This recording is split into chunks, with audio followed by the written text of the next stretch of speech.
Hey guys, this is Dr. McFarland, and in this video, I'm going to look at Mixbus 32C and how I have the buses set up. And I'm carrying over this mindset from my experience with Reaper and how I have those sessions set up. So I kind of wanted to make Mixbus very similar in the workflow, so that way I'm not changing everything about what I do in a normal mix. But I am going to like incorporating Mixbus into my mixing because it does have all the EQ and compression already built in on every channel. And then I can add in very few EQ and other compression plugins that would normally bog down my system. But for now, let's go ahead and look at these buses. So you can see that there's 8 buses here, but there's usually 12 in 32C. So what happened to the other ones? I have those on bus 9, 10, 11, and 12. And if I scroll that out here, you can see what all of them look like. And this might be a little overkill, but I do have a short delay, a long delay, a short verb, and a long verb. Do I actually use all of those? No. Do I need 12 mixed buses? Not normally.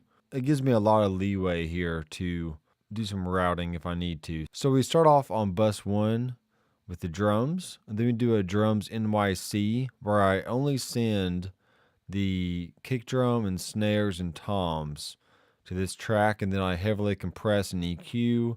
Then I blend that back into the original drum sound. All right, so that's what I do with that. There is a bass crush, which normally I would have a bass and a bass crush. So it's kind of doing the same kind of New York style compression or parallel compression that the drums are doing. Then I have acoustic guitar, electric guitar, then keys. Those can be interchangeable, like the keys. If I don't have a piano, but maybe I do have a string part or something, I'll add that to the keys bus. And then I have background vocals and lead vocal. And then that's where all these other buses come in as far as like the delays and the reverbs. I can blend and mix however I want to do with that. But in this session, I did add the instrument VCA. I'm going to show you how I add tracks to that. So what I'm going to do is if I go up here, you can see these are all going to band. Okay, but I'm actually going to change that right now. I'm going to put the bass in the instrument and take it out of band. And then I'm going to take the acoustic guitar, take it out of band, and change it over to instrument. I'm going to take the electric guitar out of band and put that in instrument, and also the keys as well. And what this does, and how I normally set up my buses here, I'll send everything to a bus, but I do want the instruments separate from the drums.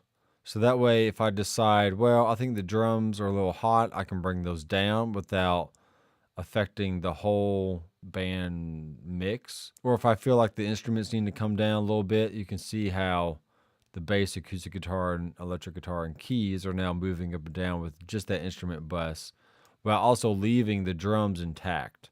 But for right now, I would normally have that instrument bus going into the band bus. So that's going to band. This is going to control the drums. Okay. And then let's also send this to band as well. All right, so check this out. If I have the instruments, that's only going to control what the instruments are doing. But if I have moved the band, it's going to move everything in relation to itself. Okay? So that way I can keep all the band instruments and the vocals separate. So if I want to mute the band, I can, and it mutes everything. See how all these mutes show up right here?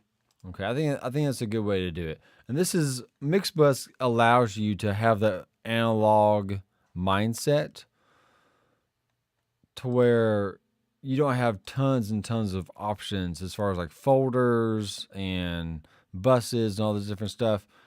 This is just like if you had an analog board right in front of you and you have, well, I only have so many options to choose from.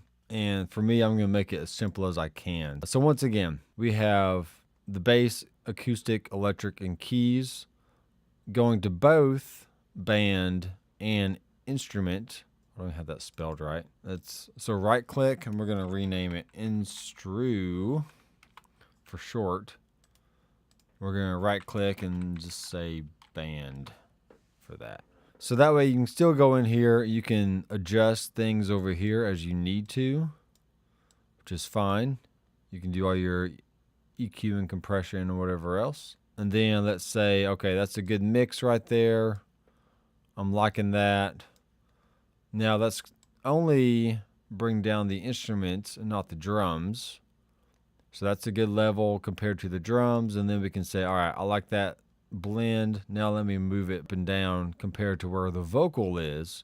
So that way I'm not forced to raise the level of the vocal just because I can't hear it over the band. All right, does that make sense? So that's kind of my mindset of how I use the buses here.